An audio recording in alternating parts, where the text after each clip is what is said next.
यह एक ऐसी बस की कहानी है जो सफ़र के लिए निकली तो सही मगर अपने सही मंजिल तक नहीं पहुंच पाए। भूतों से भरी एक बस जो डीजल से नहीं खून से चलती थी। ये कहानी 14 नवंबर 1995 की है। रात का समय था।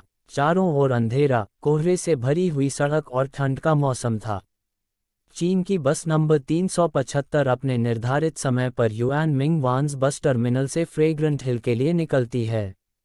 बस पूरे यात्रियों से भरी हुई थी मगर कुछ किलोमीटर चलने के बाद बस से देखते ही देखते एक एक करके यात्री अपने अपने बस स्टॉप पर उतरते चले गए।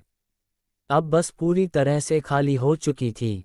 बस में अब एक ड्राइवर और एक महिला कंडक्टर बच गई थी।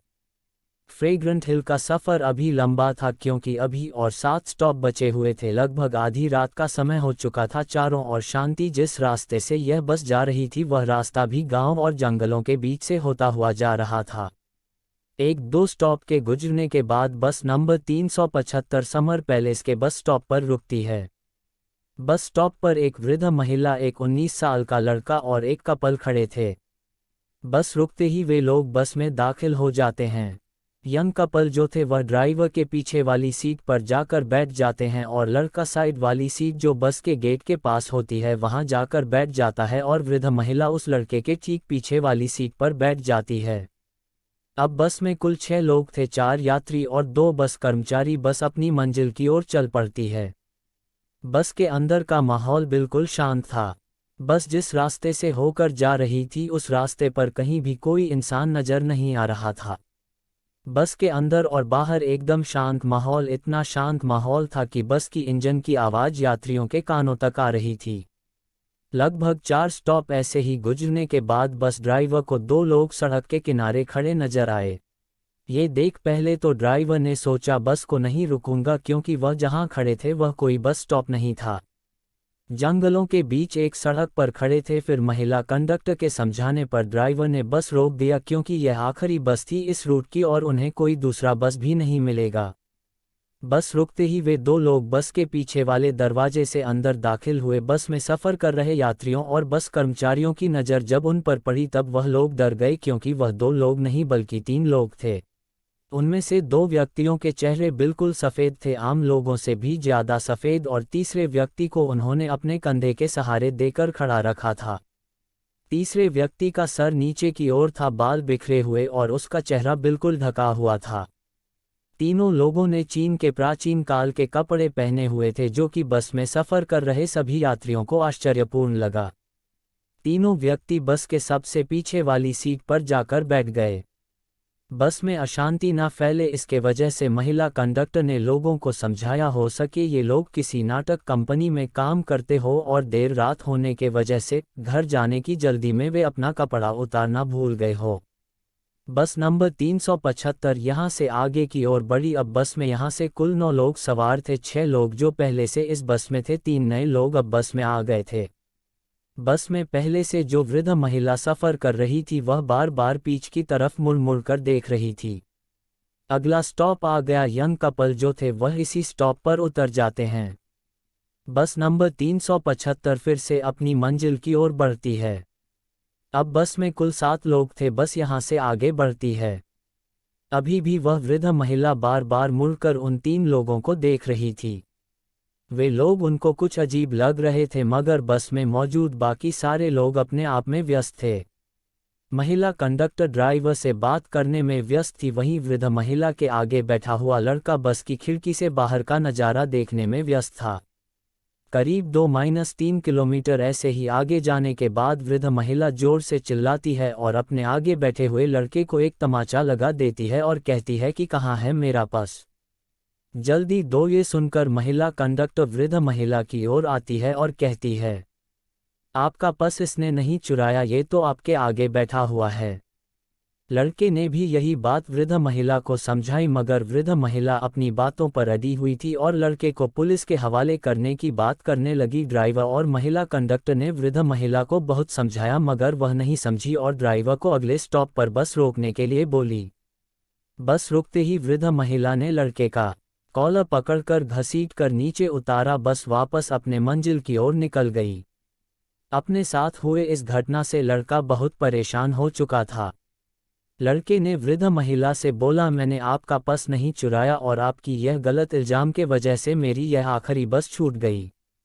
अब मैं घर कैसे जाऊंगा और आप मुझे कौन से पुलिस स्टेशन लेकर जा रही है, क्योंकि यहाँ अगल बगल कोई पुलिस स्टेशन नहीं है। तभी वृद्ध महिला एक लंबी गहरी सांस भरने के बाद लड़के से कहती है, मैंने तुम्हें पुलिस स्टेशन ले जाने के लिए बस से नहीं उतारा और ना ही तुमने मेरा पर्स चुराया है। यह इल्जाम मैंने तुम्हारी जान बचाने के लिए लगाया था। ये सुन लड़का चौंक गया और कहता है कि आपने मेरी जान कैसे बचाई। वृद्ध महिला कहती है, याद है तुम्हें वह 3 व्यक्ति जो बस में आखिरी में चढ़े थे? मैं पूरे रास्ते उन पर नज़र रखी हुई थी। मुझे शुरू से वे लोग अजीब लग रहे थे। रास्तों के दौरान जब मैं उनकी ओर देख रही थी, उनके कपड़े तेज हवाओं के कारण थोड़ी देर के लिए हवा में उड़े। ये देख मैं डर गई क्योंकि उनके पैर ही नहीं थे और मुझे अपनी आंखों पर विश्वास नहीं हुआ। ऐसा लगा जैसे मैंने कोई सपना देखा। मैं लगातार उन पर नज़र रखी हुई थी। तभी तीसरे व्यक्ति जो उन दोनों के कंधों पर था, उसका चेहरा मुझे दिखा। ये देख मैं समझ चुकी थी वह कोई इंसान नहीं है। मुझे जितना जल्दी हो सके उस बस से मुझे उतरना था और तुम्हारी भी जान बचाना था। इसलिए मैंने अपने पर्स का झूठा इल्ज़ाम तुम्हारे ऊपर लगाया कि उन लोगों को कोई शक भी ना हो और हम दोनों उस बस से सही सलामत नीचे भी उतर जाए। ये सुन लड़के ने कहा, अगर यह सच था तो आपने बस के कर्मचारियों को क्यों नहीं बताया? वृद्ध महिला ने कहा, मैंने महिला कंडक्टर को इस वाक्य के बारे में बताया मगर उन्होंने यह बात गंभीर रूप से नहीं ली और मुझे आंखों का धोखा हुआ है ऐसा समझाने लगी। वृद्ध महिला और लड़का तुरंत वहां से पुलिस स्टेशन जाते हैं और पुलिस कर्मचारियों को अपने साथ घटी इस घटना के बारे में बताते हैं, मगर पुलिस कर्मचारी उनके बातों पर यकीन नहीं करते और उन्हें घर जाने की राय देते हैं। साथ में पुलिस यह आश्वासन देती है कि अगर इस तरीके की घटना हुई है तो उसके ऊपर पुलिस कार्रवाई जरूर करेगी। वृद्ध महिला और लड़का अपने अपने घर चले जाते हैं और अगले दिन सुबह 15 नवंबर को पुलिस को सूचना मिलती है कि युआन मिंग वान्स बस टर्मिनल से फ्रेग्रेंट हिल तक जाने वाली रूट बस नंबर 513 गायब है और वह अपने निर्धारित बस टर्मिनल अभी तक नहीं पहुंची। पुलिस को ये सूचना मिलने के बाद पुलिस को ये समझ आ गया था कि वृद्ध महिला और वह लड़का जो कह रहे थे वह सच था। तुरंत पुलिस वृद्ध महिला और लड़के को पुलिस स्टेशन बुलाती हैं और उनकी बताई बात को रिकॉर्ड करती है और ये देखते ही देखते पूरे चीन के बीजिंग में ये खबर आग की तरह फैल गई। रूट नंबर 375 की बस गायब है। पुलिस की काफ़ी मशक्कत और छानबीन करने के बाद भी बस नंबर 375 की कोई जानकारी नहीं मिल रही थी। यहाँ तक कि पुलिस ने सारे सीसीटीवी कैमरे खंगाले मगर कहीं भी उस बस का नामो निशान कोई अता पता नहीं था कि वह बस कहाँ है। तारीख आता है 16 नवंबर की। पुलिस को सूचना मिलती है एक बस नदी में गिरी हुई है। पुलिस मौके पर जाती है और उस बस को नदी से बाहर निकलती है। पुलिस ये देख चौंक जाती है क्योंकि जो बस नदी में गिरी हुई थी वह बस नंबर 513 थी। ये बस फ्रेग्रेंट हिल से करीब 100 किलोमीटर दूर एक नदी में पुलिस को मिली। पुलिस क्रेन की मदद से उस बस को नदी से बाहर निकालती है।